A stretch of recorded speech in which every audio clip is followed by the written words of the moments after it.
What we just learned moments ago about an armed deputy who arrived at the building as the shooting was taking place. And tonight, the president standing by his suggestion that some teachers in this country be armed, suggesting highly trained ones who might get bonuses for having a weapon and being ready to respond. The reaction to this idea has been swift tonight, and we have it all covered, beginning with ABC's chief White House correspondent, Jonathan Karl. Today, President Trump declared a way to stop what he called the horrible plague of school shootings, getting teachers who are trained to use firearms to bring their weapons to school. Instead of advertising, this school has no guns, we are gun free, you let the people know the opposite. You come into our schools, you're going to be dead, and it's going to be fast. This comes less than 24 hours after the president heard from families affected by some of the deadliest school shootings, including Andrew Pollock. His 18-year-old daughter, Meadow, was one of the 17 killed at the Stoneman Douglas High School last week. How many schools, how many children have to get shot? It stops here with this administration and me. I'm not gonna sleep until it's fixed.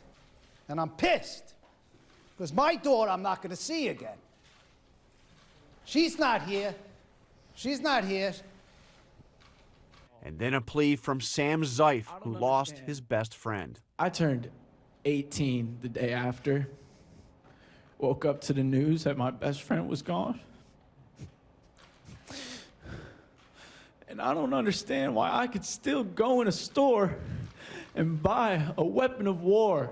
President Trump surveyed the group on the idea of arming teachers.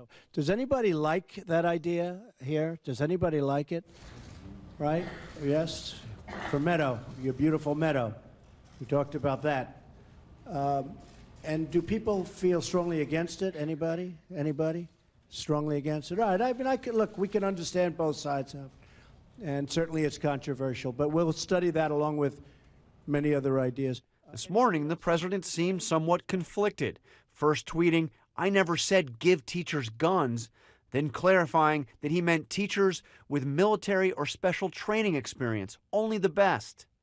By this afternoon, he was portraying the idea as the solution to ending mass shootings once and for all. I think a concealed permit for having teachers and letting people know that there are people in the building with guns, you won't have, in my opinion, you won't have these shootings, because these people are cowards. He even suggested giving bonuses to teachers willing to bring concealed weapons to school. They have to go to training, I would say every 6 months or every year. They have to have a fairly, really a rigorous course in what they're doing. And they should be paid extra money. Those teachers should be paid extra money. So they get a bonus, and they'd love getting that bonus too. And it would be much less expensive than the guards. It wouldn't look bad. If you have guards, it looks like you have an armed camp. That would look terrible. The president said he's talking about 20% of all teachers. That's roughly 700,000 people. How is that practical? How is that wise to have 700,000 more firearms? I think when you have a horrific situation like you had last week and some other school shootings that we've seen, these horrible tragedies, what we think and don't think is practical can change. The NRA has already come out firmly against another idea floated by the president, raising the legal age to buy rifles. They're allowed to buy them at 18. So how does that make sense? How does that make sense? So I say that it should all be at 21. The NRA will back it, and so will Congress, and so will the Senate.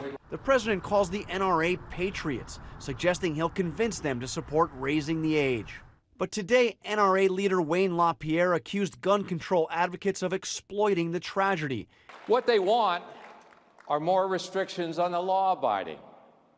Think about that.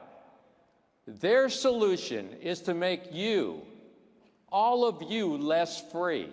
So let's get to John Karl with us live tonight from the White House. And John, the president sticking by his idea that some teachers be armed in this country. And today the president talked about those who were in his job before him, who he said did not take action. Of course, most recently, President Obama tried very hard to get Congress to pass gun control measures. He failed in that effort. But now you see President Obama, former president, out there encouraging these students who are marching and protesting for new gun laws. He said in a tweet today, "We've been waiting for you and we've got your backs."